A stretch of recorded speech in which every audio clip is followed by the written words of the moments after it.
Familia, bonjour. Aujourd'hui, on parlera de Ténor qui est libre et la famille de la petite Erika qui est très furieuse. Ce sont les inforums qui démarrent. Abonnez-vous et cliquez sur la cloche de notification pour ne rien manquer de nos prochaines vidéos. En effet, le 15 juillet dernier, l'artiste rappeur camerounais Ténor a été victime d'un accident de circulation dans lequel la jeune Erika Molium a perdu la vie. Le bilan de l'accident faisait état d'un mort et 2 blessés graves parmi lesquels Ténor. Conduit urgemment à l'hôpital La Quintini de Douala, l'artiste a pu reprendre ses esprits quelques heures plus tard. La nouvelle de son accident s'est très vite répandue sur les réseaux sociaux et de nombreuses personnes du milieu du show business sont allées à l'hôpital La Quintini, question de lui apporter leur soutien. Informé, la famille de la petite Erika va se rendre à la morgue et de là, le père de la fille, Jean-Georges Molium, a fait cette déclaration. Comme il n'est pas mort, qu'il vienne tout doucement en pays Bamoun doter ma fille. C'est tout ce que j'avais dit. On peut clairement entendre, comme il n'est pas mort, qu'il vienne tout doucement en pays Bamoun doter ma fille. Déclaration qu'il fait avant d'emmener la dépouille de sa fille Erika Molium dans son village. Après ces événements, ont eu lieu les obsèques d'Erika Molium et pendant le témoignage, son père a clairement déclaré que sa fille a été assassinée, que l'accident serait juste une mascarade. Ma fille, elle est morte. Mais je veux savoir avec mon petit cerveau, comment une personne déclarée, calcinée, peut être retrouvée sans égratignure. Comment une personne accidentée qu'on décrit, sortie de la pare-brise, peut se retrouver sans blessure.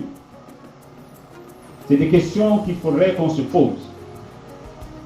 Et puisque parmi nous, il y a des autorités, j'invite tous ceux qui sont en charge de ce dossier, chaque fois qu'ils prendront une décision, qu'ils se disent, aujourd'hui c'était Erika, ça peut être aussi votre enfant.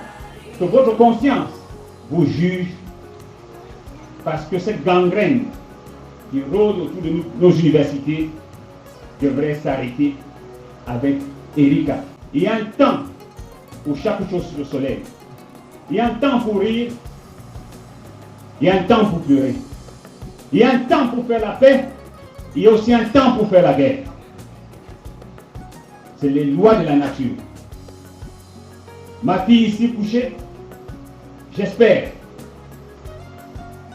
que chaque autorité à son niveau. Des déclarations faites devant les autorités présentes pour l'inhumation. Très vite, un collectif d'avocats s'est mis sur pied pour que justice soit rendue à la famille Molium. Le collectif va déposer une plainte et les poursuites judiciaires vont être lancées contre l'artiste Ténor pour homicide involontaire et conduite en état d'ivresse. Le 30 juillet dernier, Ténor va être placé en détention provisoire et au tribunal, il va dans un premier temps plaider non coupable avant de changer de plaidoirie à l'audience du 6 septembre où il va plaider coupable et renoncer à sa demande de liberté provisoire. Le 8 septembre, le père d'Erika Molium va donner une conférence de presse dans laquelle il relève un certain nombre de choses qui justifieraient la thèse de l'assassinat et aussi qui viseraient à la libération de Ténor.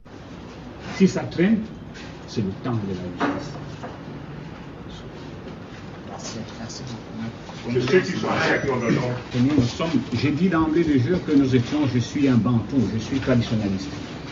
Pour faire le deuil de ma fille, je ne demande rien. Je veux savoir la vérité. La vérité. Quand je prends sur cette feuille de genre de mort, si vous êtes un parent, et qu'on vous dise, je vais lire pour vous.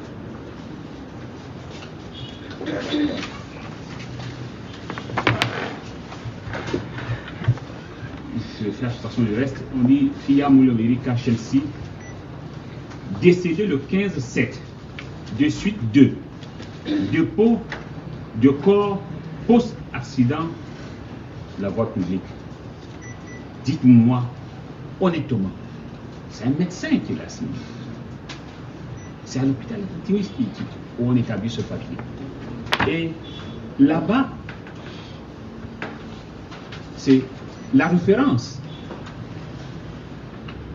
Le corps est resté là-bas pendant plus d'une heure, plus de 2 heures, plus de 4 heures.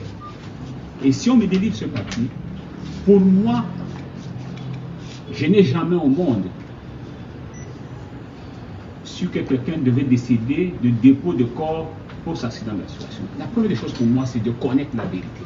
Après cela, ses avocats ont déposé une requête de récusation du juge Madame Dibobé, qui était jusque-là en charge du dossier. Suite à cette demande, l'affaire a été renvoyée au 27 septembre et hier, 27 septembre, l'artiste ténor a obtenu la mise en liberté provisoire pour lui permettre d'aller faire une rééducation pour son bras cassé, ce qui a provoqué la colère de la famille d'Erika, même si l'affaire a été renvoyée au 27 octobre prochain. Alphonse Aïssi Abena, porte-parole du collectif de soutien à la famille d'Erika Molium, a déclaré, je cite, « Tout a été ficelé pour que ce dernier soit libre dès le début de la procédure. Le prévenu n'a jamais été interrogé par les avocats des ayants droit de la défunte. La voiture accidentée n'avait pas de police d'assurance et le conducteur n'a jamais produit la preuve qu'il détient un permis de conduire valide, même pas une photocopie. C'est révoltant. Pourquoi vouloir entretenir les frustrations et rancœurs dans les cœurs de ceux qui ne demandent que la justice? L'affaire Erika Molium Ténor continue et on se demande toujours quelle en sera l'issue. Merci à tous de nous avoir suivis. Abonnez-vous, likez la vidéo et laissez un commentaire. Rendez-vous à très bientôt pour la prochaine édition des Inforums. Goodbye.